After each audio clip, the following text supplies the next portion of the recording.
જય શ્રી કૃષ્ણ ફ્રેન્ડ્સ, આજે હું તમને શીતળા માતાનું વ્રત ક્યારે આવે તે જણાવીશ અને સાથે જ આપણે શીતળા માતાની વાર્તા સાંભળીશું. તો શ્રાવણ વદ સાતમના દિવસે સૌભાગ્યવતી સ્ત્રીઓ આ વ્રત કરે છે. વ્રત કરનારે સવારે વહેલા ઉઠીને ઠંડા પાણીથી નાહવું જોઈએ તથા આખો દિવસ તાળું ખાવું. આ દિવસે ચૂલો સળગાવવો નહીં.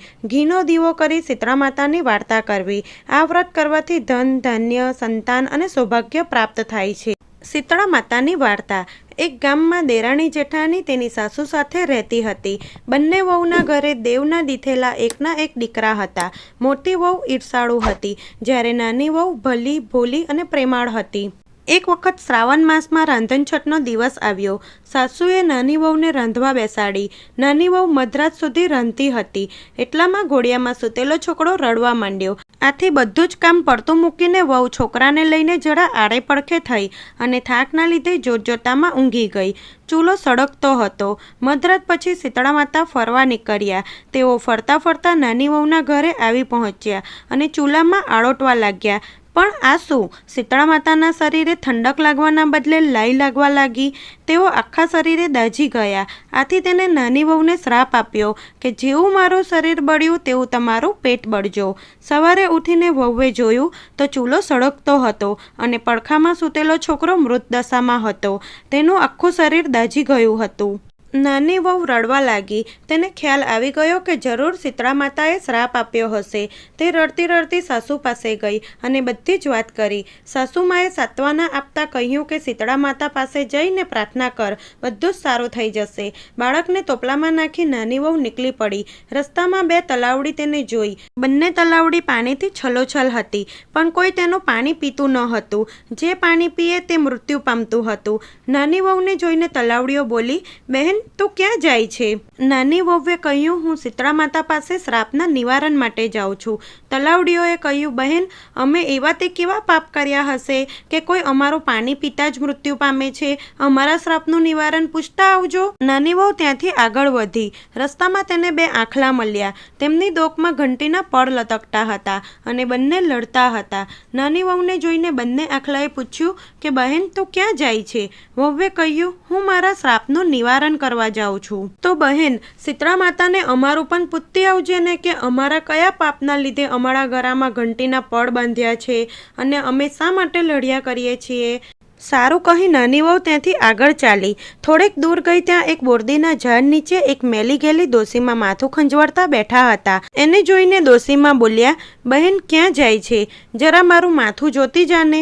નાની વહુ દયાળુ હતી. તેને ઉતાવળ હતી, છતાં પણ તે પોતાના છોકરાને ડોશીના ખોળામાં મૂકીને તેમનું માથું જોવા માંડી. વહુએ ડોશીમાના માથામાંથી ઘણી લીખો અને જુઓ કાઢીને મારી નાખી. થોડીક વારમાં ડોશીમાની ખંજવાળ મટી ગઈ અને તેમને વહુને આશીર્વાદ આપતા કહ્યું, જેવું મારું માથું ઠર્યું એવું તમારું પેટ ઠરજો. આટલું બોલતા જ ચમત્કાર થયો. ડોશીમાના ખોળામાં રહેલ છોકરો સજીવન થઈ ગયો. વહુ તો આશ્ચર્ય પામી. તેને ખાતરી થઈ ગઈ કે આ ડોશીમાં બીજું કોઈ નહીં પણ શીતળા માત છે. તે શીતળા માતાના ચરણોમાં ઢળી પડી. ડોશીની જગ્યાએ એકદમ પ્રકાશ પથરાયો અને તેની જગ્યાએ શીતળા માતા ઊભા રહી ગયા. નાની વહુએ શીતળા માતાના દર્શન કરી તેમની માફી માંગી. પછી નાની વહુએ તલાવડીના શ્રાપનું નિવારણ પૂછ્યું.